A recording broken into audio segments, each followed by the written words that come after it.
This is Jamie Boyum in front of Alan Loudermill. Hello, Alan. Hey, Jamie, good to see you. Yeah, great to see you. And this room is pretty interesting. You guys have put a lot of work in this room, and it's all about a guy named Leadbelly, right? Judy Ledbetter, better known as Leadbelly, yeah. So what, well, I'll just kind of pan around here so you guys can sort of see what's coming up. This seems to be a lot to talk about here. And it all came from this guy right here. And that actually is not a sculpture, is it? It's a 3D print. It is a model of him. We did not try to create art. We wanted to recreate him so that if people come to a concert or visit the museum, look in his eyes and you get a feel for the man by looking at him. Not an artist rendition. It's our best effort to recreate him using 3D modeling techniques and printing and surface treatment and so on. And the descendants are just blown away by the resemblance, because there's a lot of statues and things that they're artist renditions. They don't look like him. This looks like him. Yeah, it is crazy how great it looks, actually. Give you another look at that right there. And there's two of these, right? Right, yeah. Well, the first one we built was a little large. It wouldn't fit the hat, so we redid it so it would fit the hat. That's actually a Stetson 6X open road hat, which he was famous for wearing. You'd see him on some of the album covers. He was known for that Stetson hat. He was very proud of it. So it's kind of an iconic hat. Actually, it's been in the Bruce Springsteen 100 iconic rock and roll artifacts traveling exhibit, the Leadbelly hat. So we were able to source the exact make and model of the hat and to put on the Leadbelly we created. Now, for those of you who maybe don't know who Leadbelly is, give us a little rundown of Leadbelly. Sure. You know, this area was known for boogie woogie in the 1870s. The emancipated African Americans given a piano, not taught how to play it, and they came up with dance music. That was in the 1870s. He was born just east of here near Morningsport. Exactly when or where, not totally clear. But January 20th, it turns out, is his recognized birthday. He was born in 1889, and he was a musical prodigy from day one. He played the accordion, he played piano, he played 12-string guitar, is what he ultimately became famous for. But he was like a human sponge. He would just listen to music and learn it. And he was hugely influenced by the boogie-woogie piano players, even though he was turned out to be more of a guitar player. But he wanted to mimic what the bass lines, the replicating bass, they learned from the piano players, and he's quoted extensively, including some of the quotes we have here on the wall of how boogie woogie influenced him, and then he went on to influence so many artists over the years. The Beatles credit their existence to this guy. So the influence is Elvis-like in its global significance. Yeah, and you guys put a little work into this. Of course, right next door you have, on the other side of this wall, is the Boogie Woogie Museum. But you guys decided, well, we gotta do something just for Leadbelly, Yeah, right? He's one of the most significant figures in rock and roll. And he took boogie woogie and blues, and then he was foundational for a lot of others that came. Again, the George Harrison quote, "No Leadbelly, no Beatles," really captures it.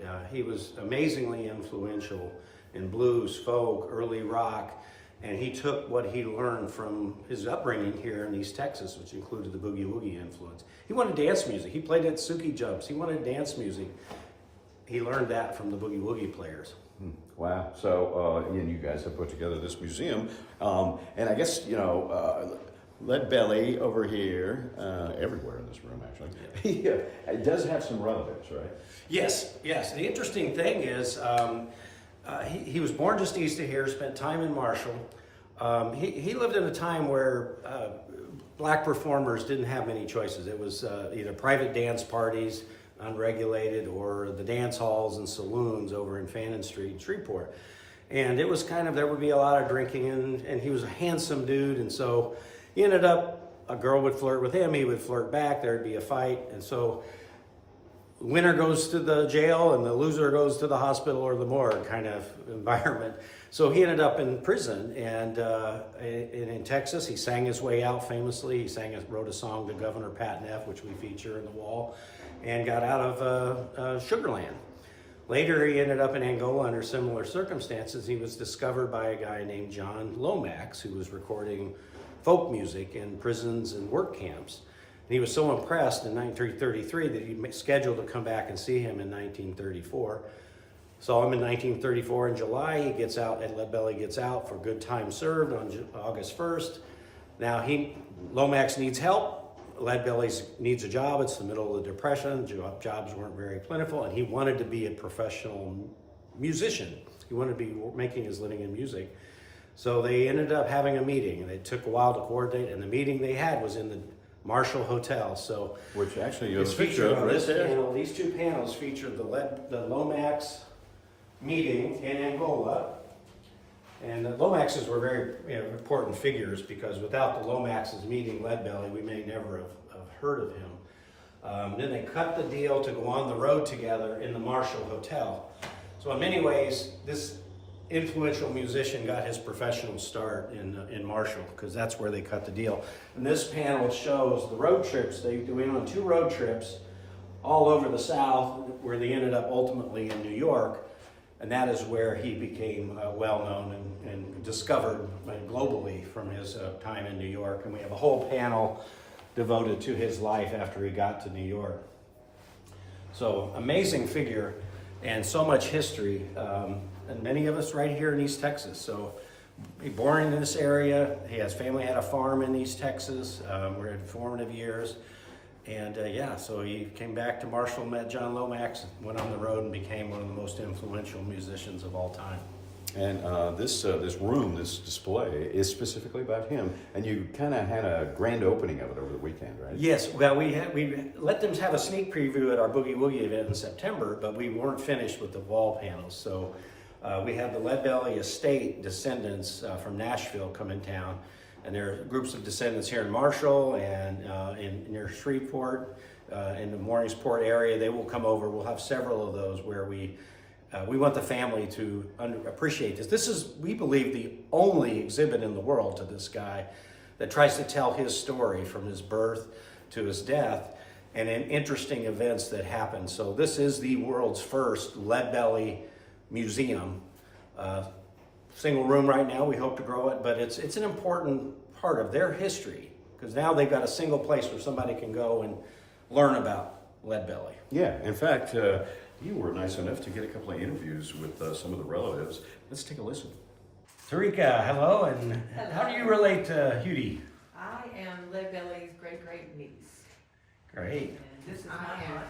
I'm Linda Singh. I'm Tiny Robinson's daughter, who's a Leadbelly's niece. I'm Alvin Singh. I'm Leadbelly's great-great-nephew. Well, thanks for coming to the Meet Marshall Leadbelly room.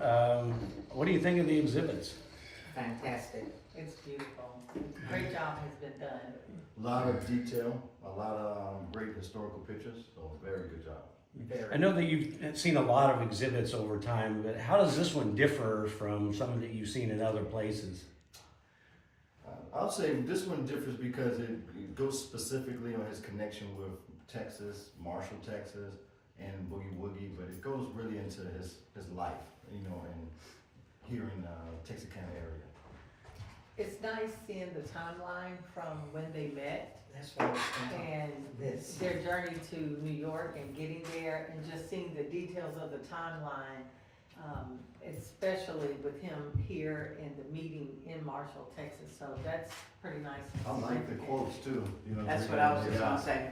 A lot of these quotes from Kurt Cobain, Bob Dylan. Catherine. George Harrison. Your mom, she used to like the pictures with him with the children and stuff. That's her favorite stuff. She likes everything pertaining about the kids. He did a lot for kids. Tarika, what do you think of some of the stuff like with Josh White and these pictures with? Well, Really it good for you. shows his connection to so many people, especially in the folk world and blues, but really diving into his friendship with Woody, Josh, Bud Johnson.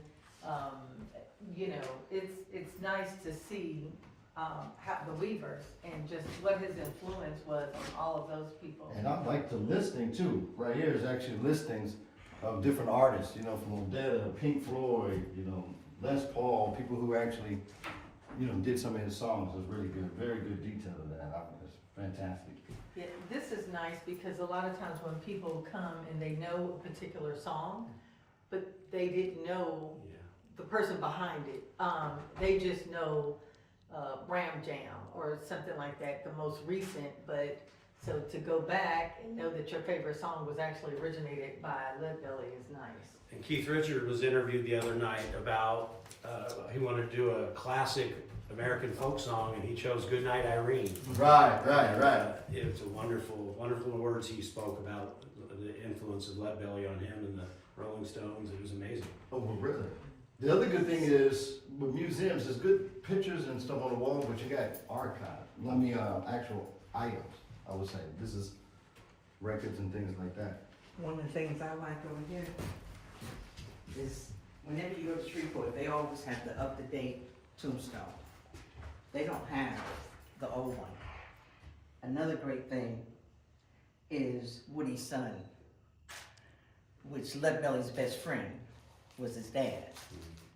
That, I think this is great right there. Were you aware that the folks at Marshall wanted to dig him up and move him over here to give him a proper? That's fantastic. An unusual story.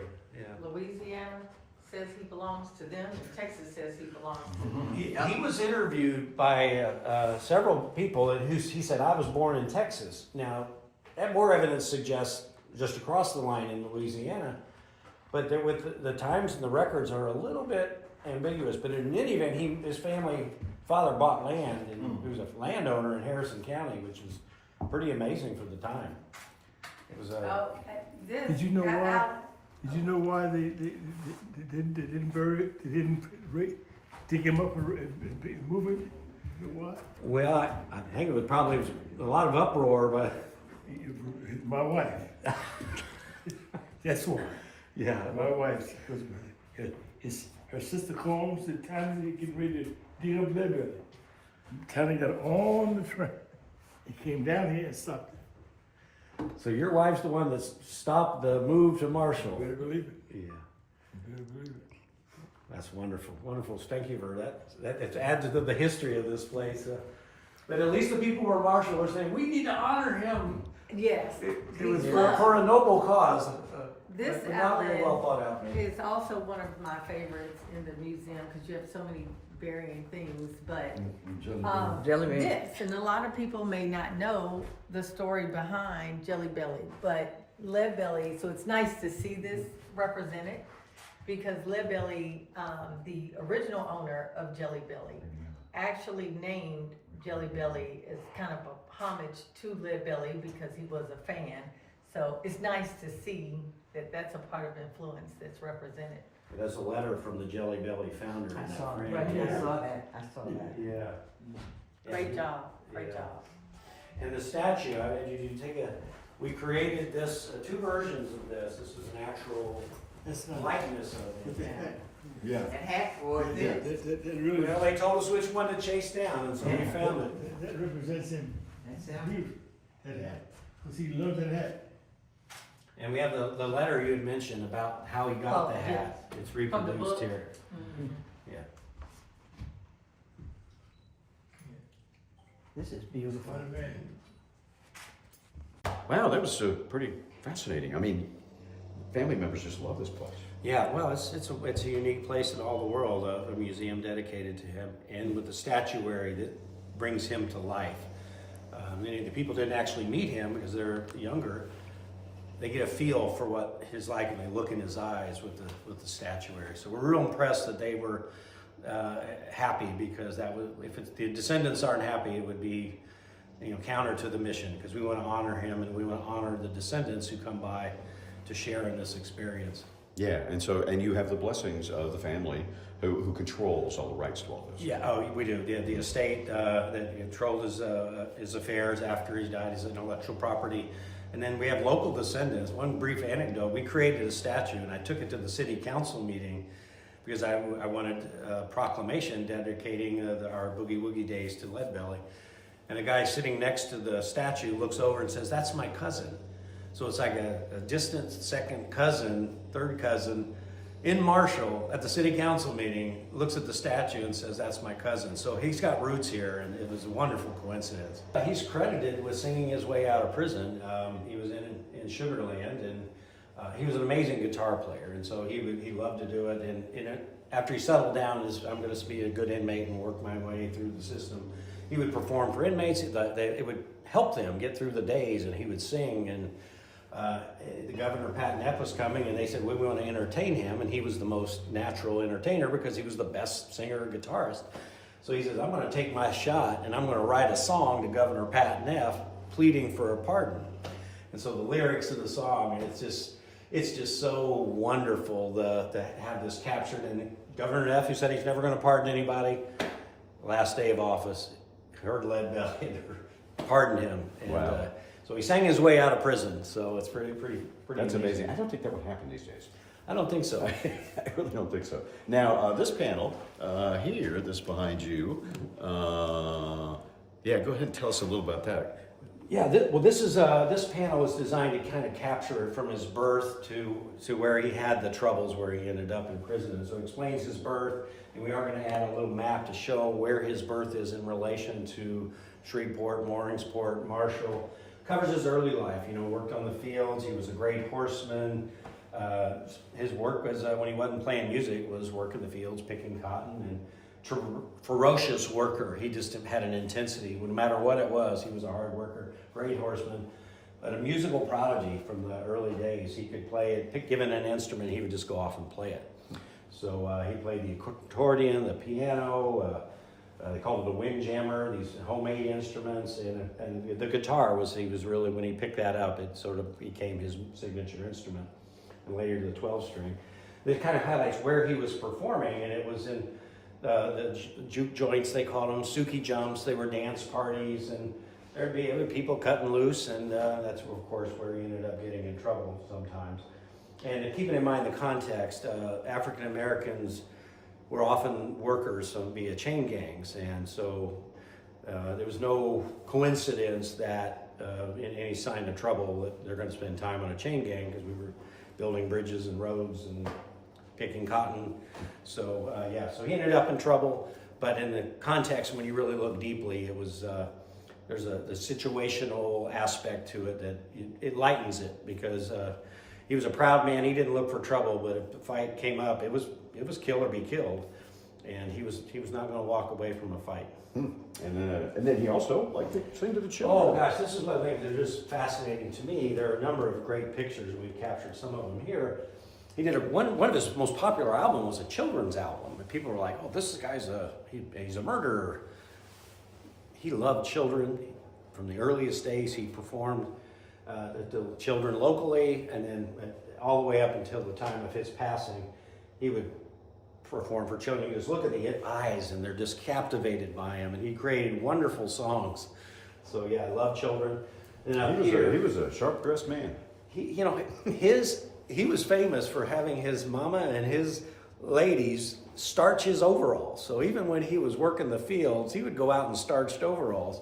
And it took great pride in his appearance. And throughout his life, most pictures are in a tie or a tuxedo, bows and straight ties. And you never saw him looking anything but greatly dressed. Great pride in his appearance. Well, whether he's in the fields or on a stage. Yeah, starched overalls. I just love that story. And over here we have well, this is his guitar, although not the original guitar. Yeah, so he was famous when he picked up a 12-string, the booming sound, he could really make that thing sing.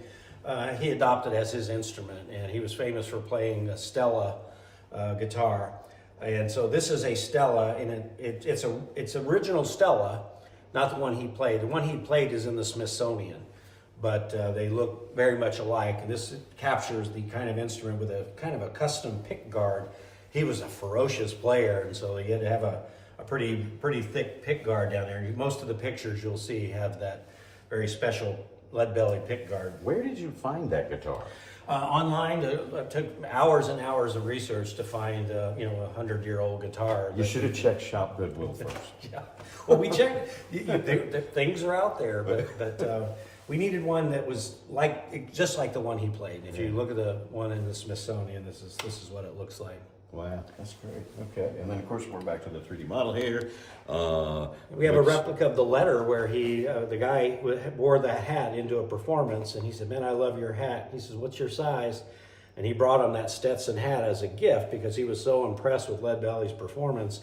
And so Leadbelly was writing to a family member about how he got this hat from somebody in the audience, a doctor, I think, and so he became famous for wearing that Stetson 6X open road hat. Now, what do we have over here? So we were just capturing some of the albums. There were probably, 60 albums that are Leadbelly derived or produced albums. And this one is featured because this was actually in 1948. It's last recording. He died in 1949 of Lou Gehrig's disease.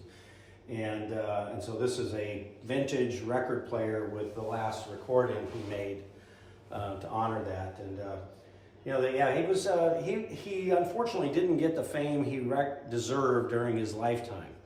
He had a #1 hit that came out the year after he passed, "Goodnight Irene" by the Weavers. It became one of the most iconic recorded songs of all time, and it became prominent in 1 year after his passing. He had Lou Gehrig's disease, and he was on a trip to Europe, and it was his chance to really bust out and get international recognition, and he was diagnosed with ALS, and so he died in 1949. And there's, of course, some of his other records, which you said, how many has it been? It's like 55, 60, and there's a huge number. By the way, this is a postage stamp that the U.S. Postal Service put out, honoring Leadbelly. wow. Yeah. It was, and then he was also honored in a postage stamp in Australia. So his recognition was global. He was not just a U.S. performer or New York performer or East Texas. He was global. Yeah. And he was honored.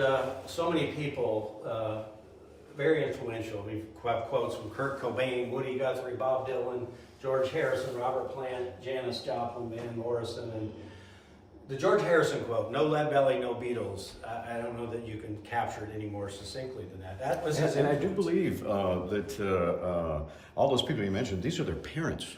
No.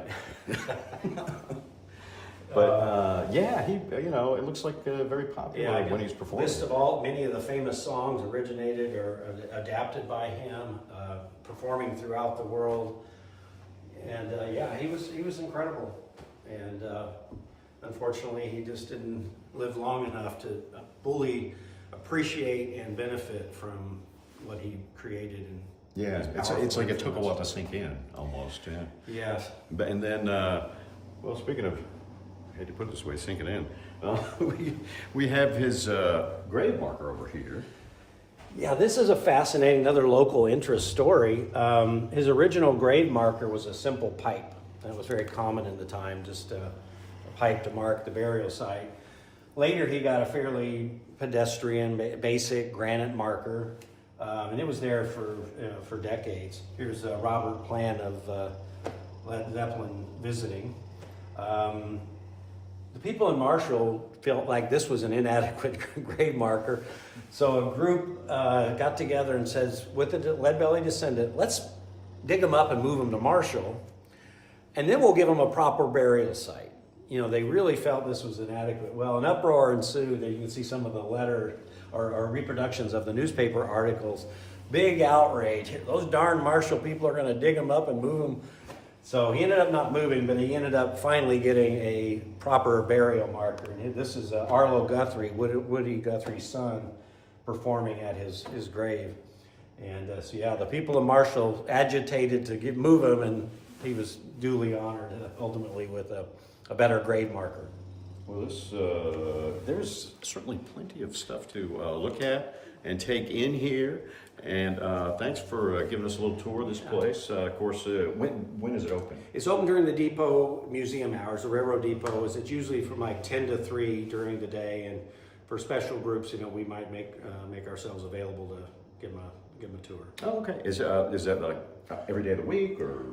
Yeah, it's every day. I think Monday through Friday for the regular museum hours, and then of course we're around if there could be special occasions. So. Okay. All right. So yeah, get a hold of Alan through the Ginocchio restaurant Or boogiewoogie.org. or boogiewoogie.org. Yep.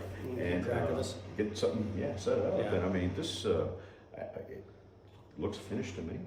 We're just going to keep making improvements. So it's a wonderful story, and we'll keep adding to it. And we do have our event coming up in November. The date will be announced to be the first or second weekend in November. We'll do another Lead Belly tribute, and as well as honoring Boogie Woogie. So music history of East Texas is so rich. Without Lead Belly, without Boogie Woogie, you don't have the blues as we know it. You don't have rock and roll.